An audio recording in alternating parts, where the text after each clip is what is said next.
All right, Shalom. First and foremost, I'm going to give all praise to Yahweh Bashim Yahweh Shai Bahasham Rachakwadash for the Spirit to do this lesson. Double honors to the elders and apostles, that great millstone who rule well. Peace and blessings to the hopeful elect. Shalom to the men of the Lord, prophesying, preaching, and teaching on the highways and byways in sincerity and in truth. Shalom Barakatham, Shabbat Ra. Want to go back in on this article because we know things are heating up on the world stage and biblical prophecy. All right. And you that are under the byword Negro, Latino, or Native American, uh, y'all are the true Israelites, man. And believe it or not, all the things happening on the global stage, these threats of World War III, that's for you. All right. That's so our kingdom can be established. And this kingdom that we're in, this global kingdom under Esau, Edom, which is the so-called white man, uh, for them to go down, all right, and our kingdom to be established. Now, in this article, you see it says China's new partnership with Iran is not a full alliance, but enough to undermine U.S. sanctions and rock global status quo. All right, so this is the groundwork, and this thing has been going on for a while. China, Iran, and Russia have always they've been getting tighter and tighter in their relationships over the last couple decades or so, and it's to come against the beast, which is NATO and the EU. Uh, Known biblically in the scriptures as that beast with 7 heads and 10 horns. All right.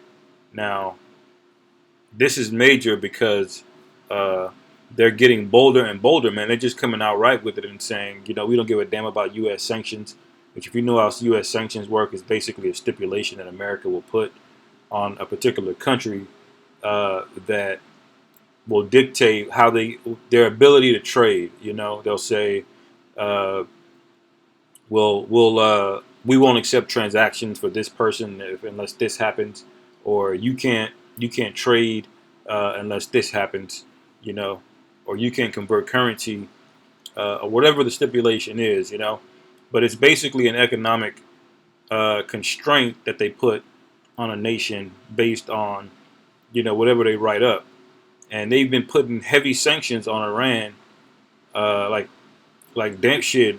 They've been putting so many sanctions on them. You think their economy would be, be tanking, which it kind of is, if you're forced to trade with the U.S. dollar, and that's what this thing goes back to, man. The U.S. dollar.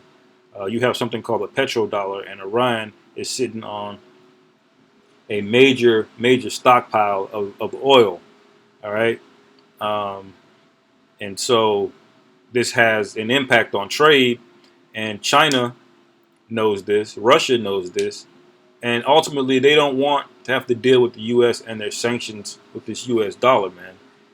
Now this all might sound, you know, not very bellicose or warlike, but we all know how Esau gets over money and over resources. That's what men basically go to war for, are resources. You know, um, and you saw it happen in Libya when Gaddafi didn't want to get on the program of the U.S. dollar. What happened? They called him a dictator. They demonized him and said, we need to liberate Libya. And they and they showed up, and there was a revolution, and they killed that guy.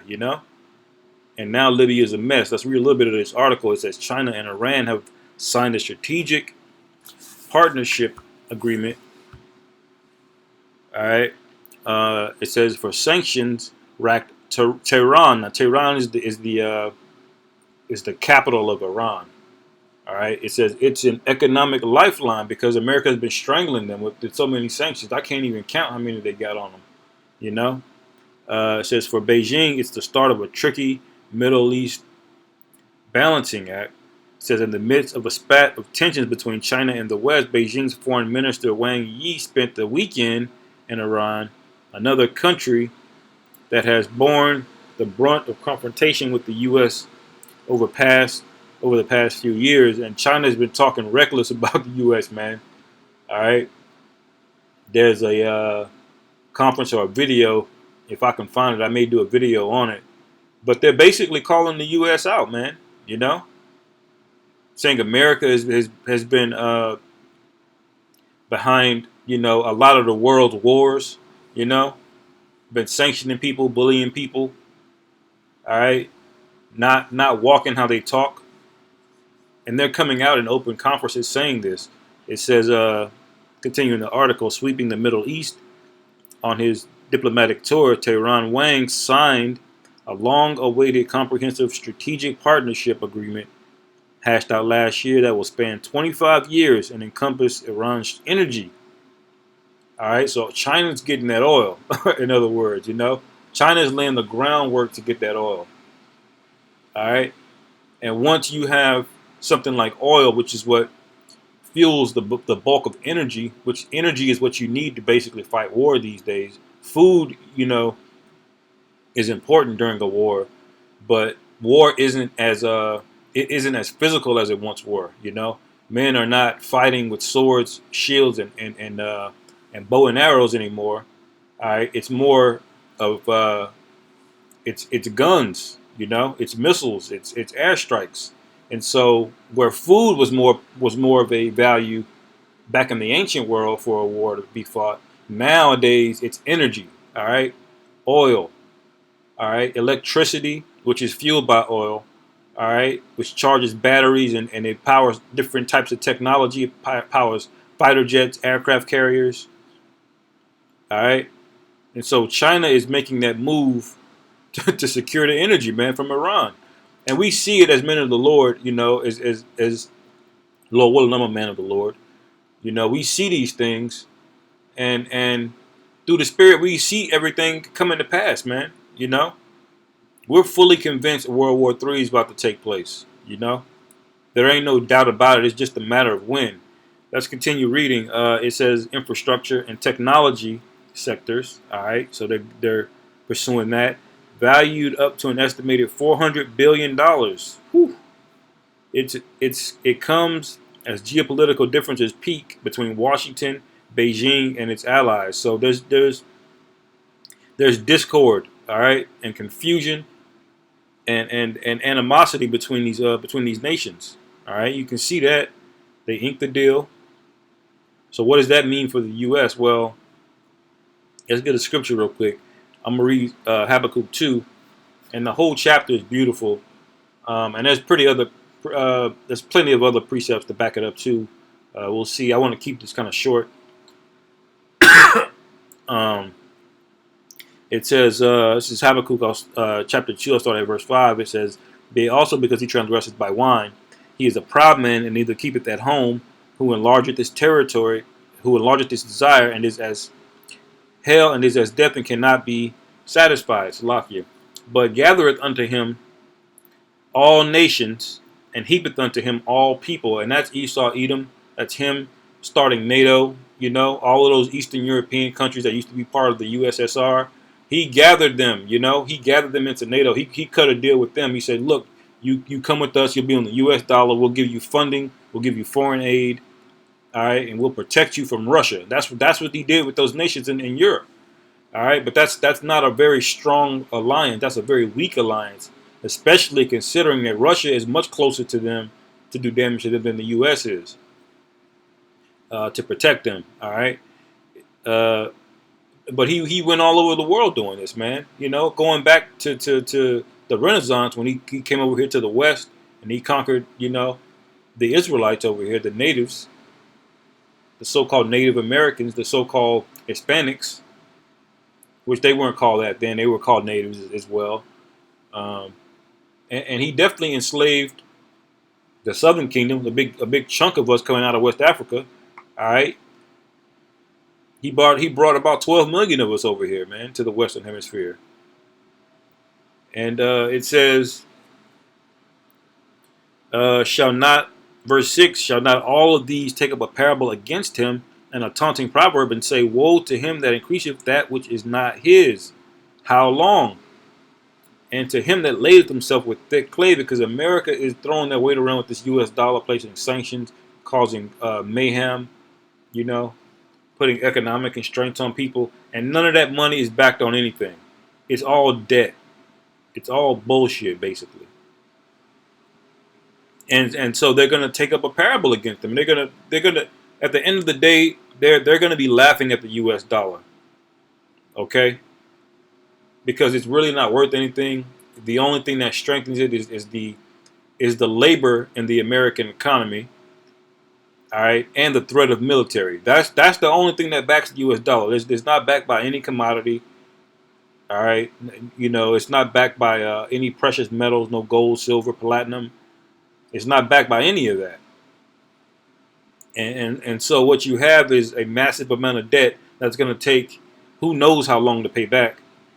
The U.S. debt is over $28 trillion. Unfunded liabilities are over $160 trillion, which they still have to pay back. So that's also debt. All right. Medicare and Medicare and Social Security, that's another $60 trillion. So there are hundreds of trillions of dollars in debt. All right. And if you calculate how long it takes 300 million people to pay that back, man, it's a long ass time, and it's not likely to happen.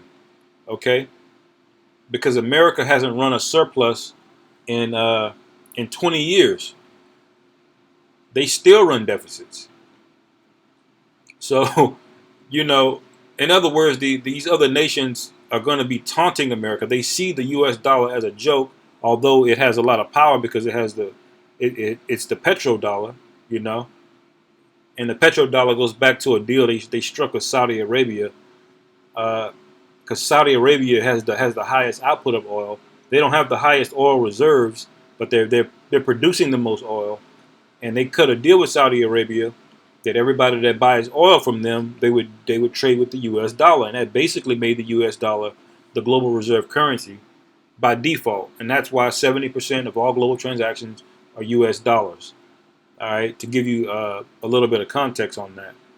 But China, Russia, Iran, even Syria, a lot of these nations are tired. I think even Turkey don't even mess with America like that. There's going to be a confederation of nations. As a matter of fact, it says that in Ezekiel 38. Yeah. Let me go down.